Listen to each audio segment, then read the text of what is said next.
We going live now. We're on. You're on. Mm. Good morning. Good Morning. morning, Wally. I'm good, Abdul Noah. How are you today? Well, we'll find out here shortly. I'm Well, for the sitting in last here for. last uh 60 weeks or so, we've been coming live here on Facebook and YouTube, and I'm usually here with my anchor, Bob Ponce, but he took a much needed vacation. So my turn is next. And so this morning, we have our esteemed colleague, the go to man, the everything man, the communication man, Wally Abdul Noor. So, how are you? How does it feel to be here today? I'm a little nervous here. This is a very. These are big shoes to fill, and you know, I'm maybe a jack of all trades and a master of none. So,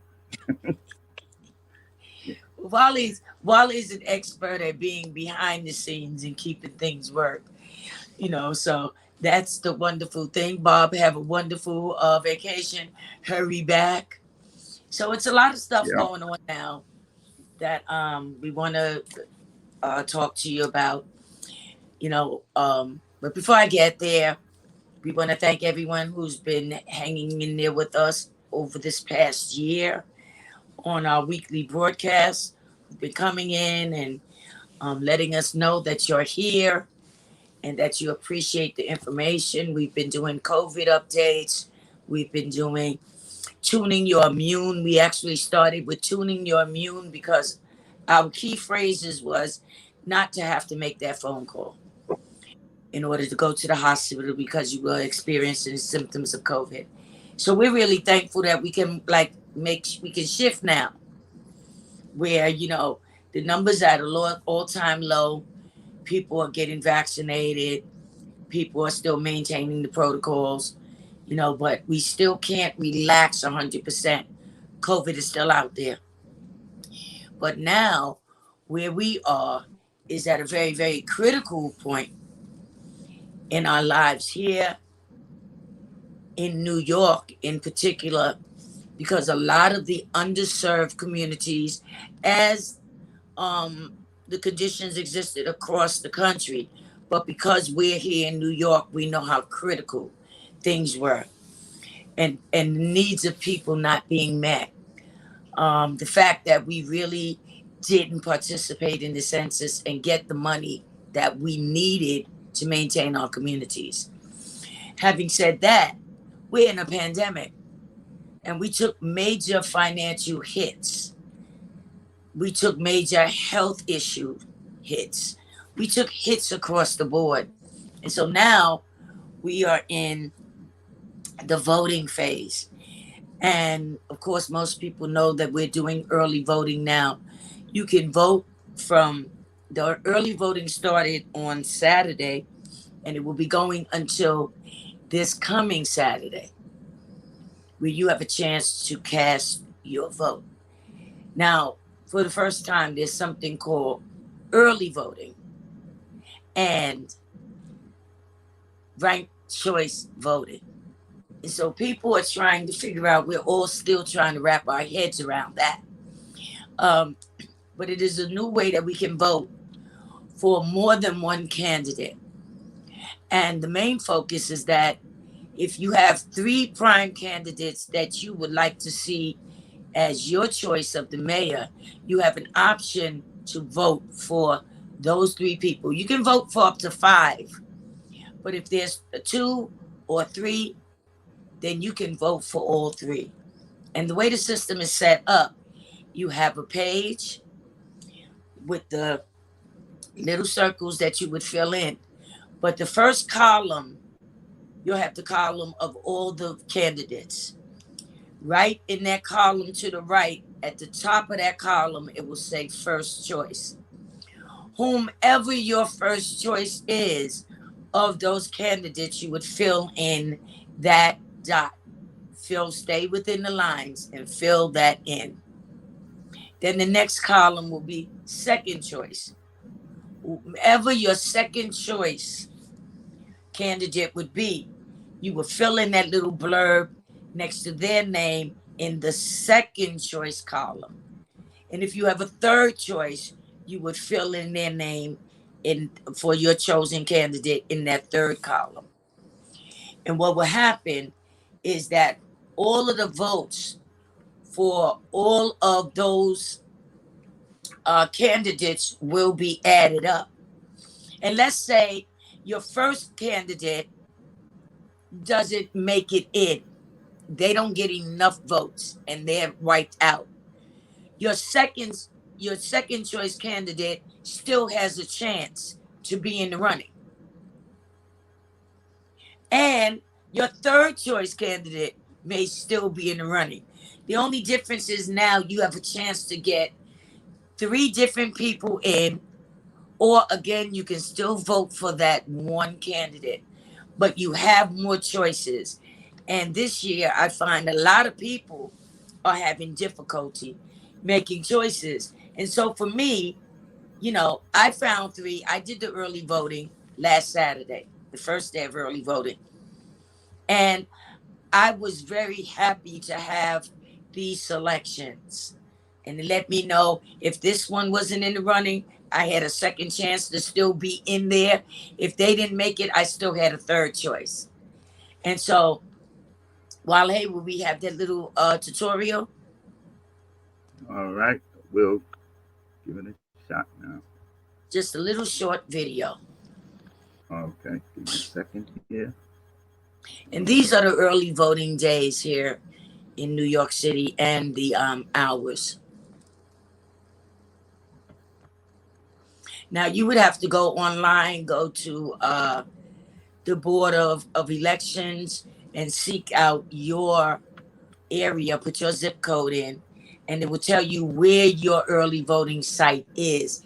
Generally, your early voting site is not in the same location that your voting site will be in. So you have to find out if you didn't do early voting. If you did early voting last time, then it'll be the same site. But if you didn't, then you have to look for it. It will not be at the same site that you would do your general election.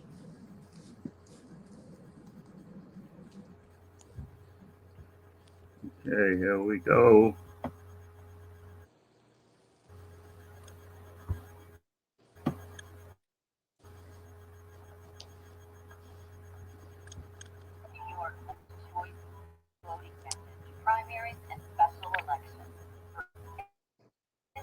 Comptroller, Borough President, and City Council. Ranked choice voting gives New York voters more choice than ever before. Rather than choosing just one candidate, now Okay, just bear with us. We're trying to get the video, the visual up.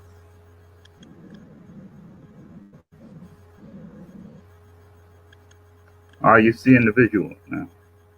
Yes. how it works.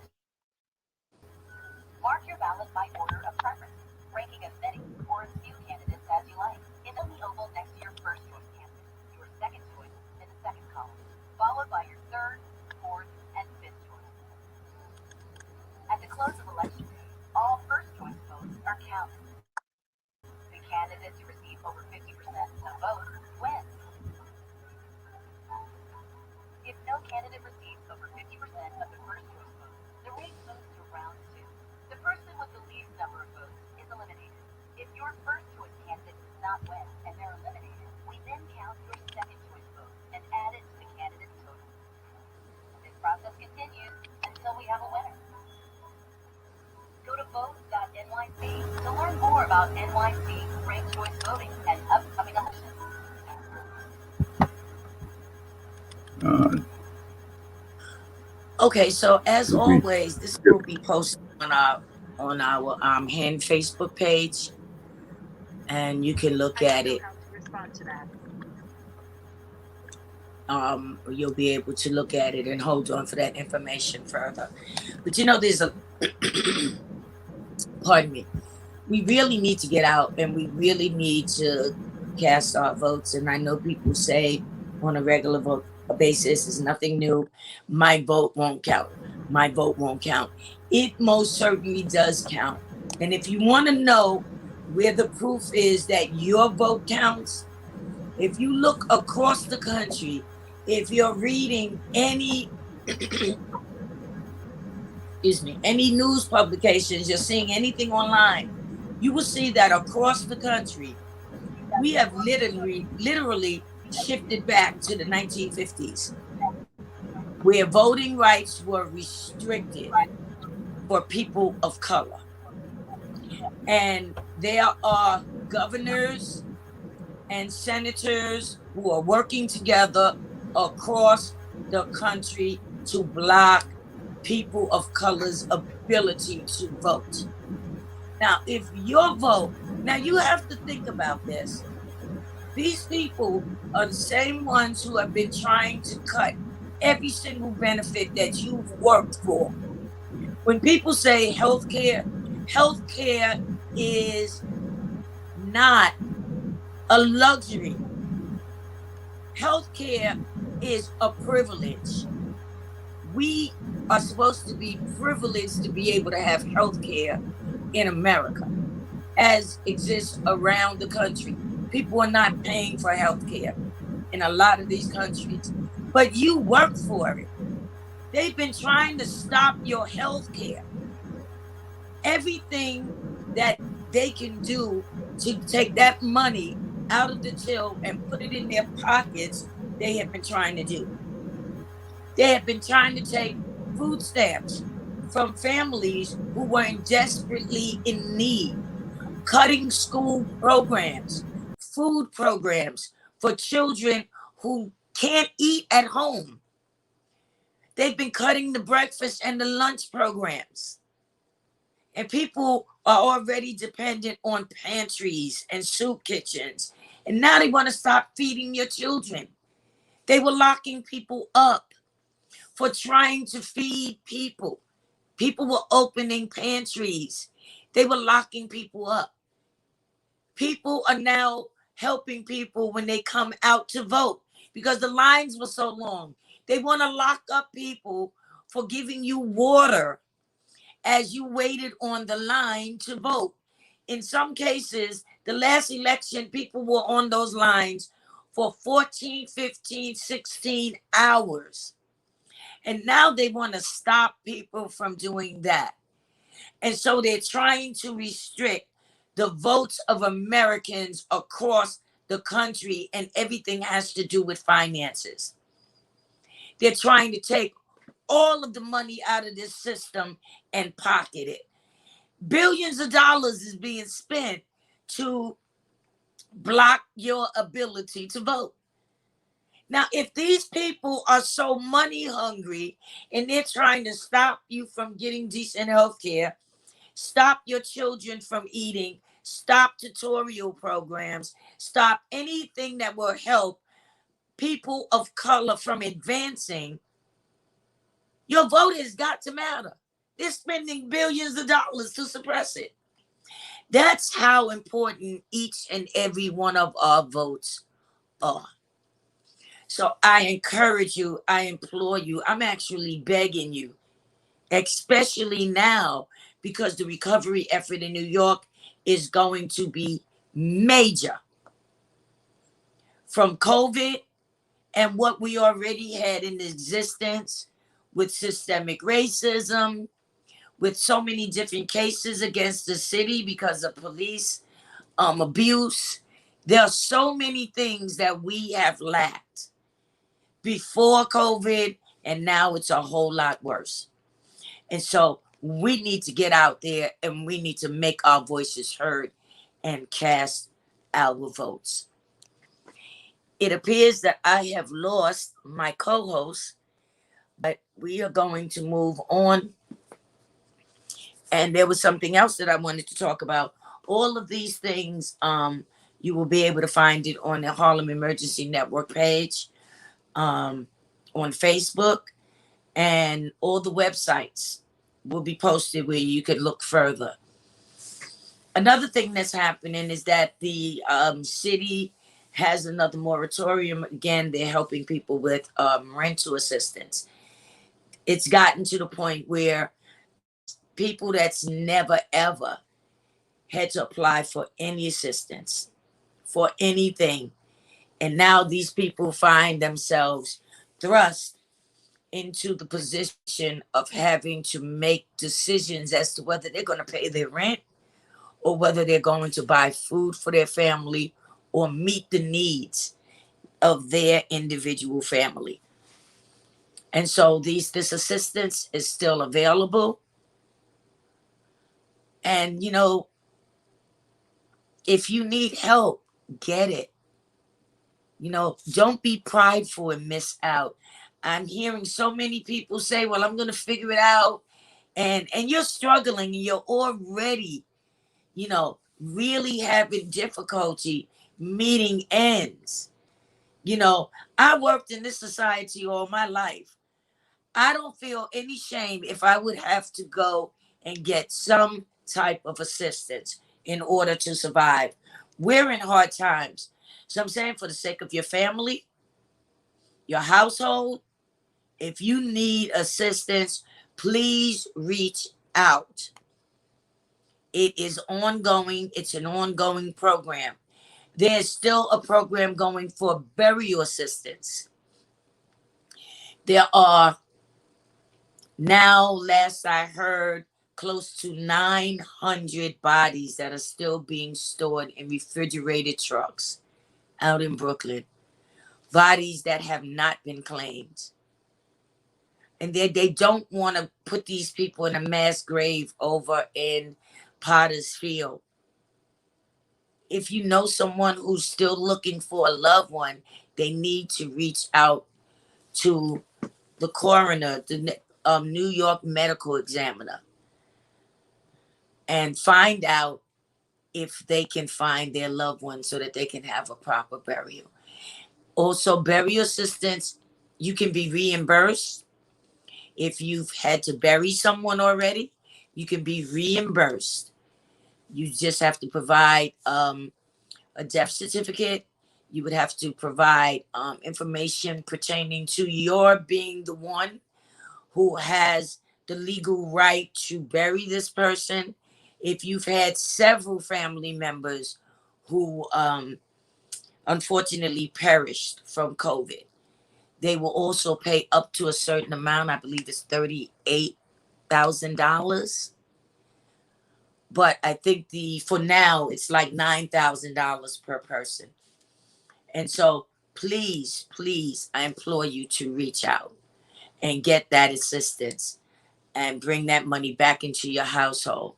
And if you know anyone who doesn't know the process of finding their family members, their loved ones, and they don't know that a lot of these bodies are still there. I actually spoke to somebody who just assumed that all of the bodies had been buried, and that's just not true.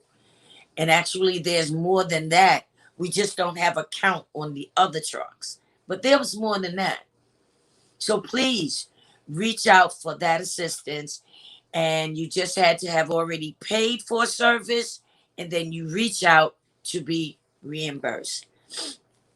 And so we're going to have a very short show today.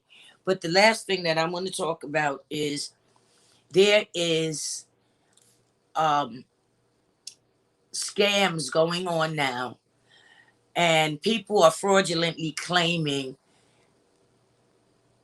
unemployment against people, cases who's receiving disability and SSI. And so in those cases, the people who are receiving the SSI and the disability benefits, their benefits are being cut because this person has attached themselves to their account. It's giving the appearance that they are now over the monthly threshold that disability and SSI and Social Security, in some cases, it takes you over the threshold of your allowable monthly income, which is what's in your bank account.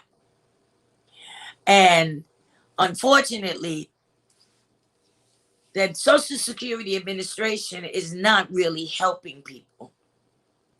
What they're doing is they're telling people to call this number. When you call that number is going to give you 8 or 9 um, of messages in different languages. And then it's going to ask you for your unemployment insurance number, ID number. If you don't receive unemployment, you can't possibly have a number. So if you're one of those people and fraud is being committed against your case, this is the website to go to. These people here are working diligently with this and these fraudulent cases. So once you've gone to that website, it is the only number that they're giving the general public. Now we know Social Security has other numbers that they can get through with, but we're not giving those numbers. So at this website, you will find an application where you can actually file a suit against them, against these people for fraud. And they will assist you in finding out who the person is, first getting your case back on track, and finding these people. This is a criminal act. And so if you happen to be a victim of this, or if you know anyone else who happens to be a victim of this, let them know. You can also call free law offices such as Mobilization for Justice. It's free legal help. Legal aid may not help you in situations like this. They don't normally work with SSI or Social Security, but Legalization for Justice does. They have senior divisions where they deal specifically with problems that's happening to seniors. I personally used them. They were an amazing help to me. They settled everything quickly and respectfully and professionally. And so they're located all over the city. You can just Google them and you will find an office that will be in your area, and reach out to them. And if you know anyone else that's having these problems, again, everything about our show over this year plus has been about trying to disseminate information. That's key. That's how families work. That's how communities work. And that's how we recover and we remain resilient, because we pass on information. Because it may be somebody else that needs it today. It may be you tomorrow.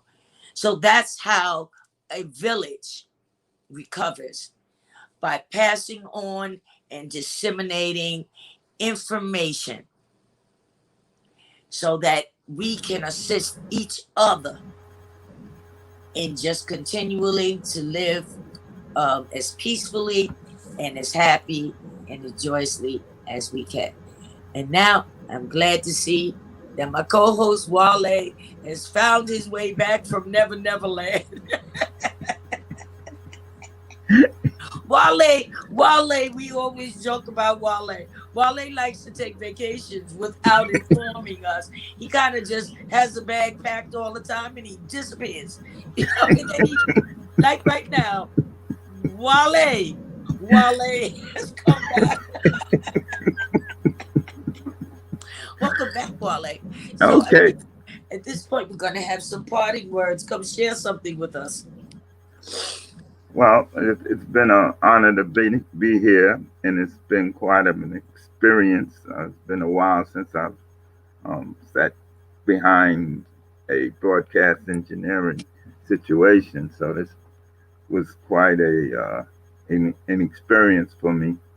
And the information that you gave out today is very important. You brought out some very uh, interesting points on all the topics, and like even the one that really stuck with me today was on the voting of how much money is put into us not voting for us to think that our vote doesn't count. That really kind of set set with me. Um, and the rest of the information that you gave was very important, and I hope that people um, got it. That last email address, not email address, the last uh, organization that you said helped you out. What was that again? Mobilization for Justice. Mobilization for Justice. I didn't make a banner for that, but I wish I had. So everyone just try to think of that mobilization for justice, and that's about all I can say for today. All So right. this information will be posted again on our HEN page, Harlem Emergency Network page on Facebook. And you can go back there anytime and you can see it. Any shows that we've done in the past, you will also find there. You will also find it. Please subscribe to our YouTube channel on Harlem Emergency Network on YouTube, and all of the videos are posted there too. So you don't have to rack your brain trying to figure out what website was that, where did I get that information. It's all there. Every show that we've been doing since March of last year, April of 2020, is still posted there. So we're going to get out of your way. I want to thank you, Wale, so much for hanging in there and at least coming back to say goodbye to our audience. I actually left the studio. I, I was pretty sure of that. I kept looking for your picture. I said, oh, well, he's out. Let's hope he comes back before the end of the show. But I appreciate you for stepping in, always being ready to just step in and step up. That's why we look up to Wale as our communication expert for the Harlem Emergency Network. And, he's the one that keeps us on point, that's training us. A lot of us are, well, everyone's attempting to get their FCC radio licenses. This is the man who is training us in different communications. We deal with emergency communications of all sorts because if something happens in New York and the grids go down and your cell phone is not working, how will you maintain communication? And so we use various aspects. We're always looking for people to join the team. We're looking in particular for organizations to join the team. You know, because every organization has got to have an organizational plan.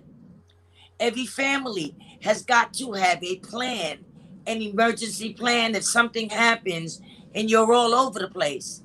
Do you have a meeting place where you would come back to if, say, something happens in your apartment and you can't get back in your building? Where will your family go? Do you have a meeting place that's designated that you will all show up at? So at that point, you can figure out where to go from there. Do you have out of the city contacts? Where if something happens and the grids are overloaded like they were during 9/11, and think about it. If all of the grids were down during 9/11 and nobody could communicate, and now that was 20 years ago. Think about now with all the people that's on the internet that wasn't on there before. All the people like us right now, zooming live, and on StreamYard and all these different internet services that they have. If those grids drop, we would really be in trouble. How would we communicate with our loved ones? Well, Harlem Emergency Network can show you how to do these things. And so you know where to find us. And Wale is our man that's on top. And we thank you again for tuning in. And we thank you so much, Wale, for stepping up to the plate today. and staying with us for at least, you know, a certain amount of time before you decided to take your vacation. But you came back. I see you even got a tan. Okay. So, with that being said, thank you for coming in. Wale, you have anything to add? No, just thank the audience for being there, and it's been an honor to be here tonight. Today. Yes. So, again, as we usually do in closing, continue to stay safe, continue to wash your hands, continue to wipe off frequently touched surfaces, and still wear your mask. This thing is not over. And if we're going to be in groups of people, we still have to socially distance. You may be fully vaccinated, but other people are not, or may not. You really don't know who's vaccinated and who's not. And remember, even after being fully vaccinated, don't drop your guard so much that you just go around a truckload of people and a lot of people are taking their mask off. You can still get COVID fully vaccinated. It is a vaccine. Vaccines are mitigators. Vaccines lessen the severity of your getting sick. Vaccines lessen the chance that you may end up dying from a disease. That's how vaccines work. That's how the flu vaccine works. It is not a cure, but COVID is still something that you do not want to get, because 70% of those people that had COVID have and will have long hauling ailments as a result of COVID. They don't know why, but these people are going through some harsh things that they said that was worse than the COVID. Mental disturbances, um, problems with their gaits. People still don't have any taste or smell. People are having nightmares. They're having heart problems, liver problems, lung problems, and they don't, the doctors are baffled at what to do. So you don't want to get this thing. Okay, so Memory problems too. huh? Memory problems. Memory problems. You got 30-year-old people with memory problems. So you don't want to get this thing. Don't play Russian roulette with your life. So, as always, stay safe. Thank you for coming, and we will see you next week. This is Harlem Okay. Emergency Network, Carol Johnson, Wally Abdul and we're signing signing off. off. Have a wonderful week.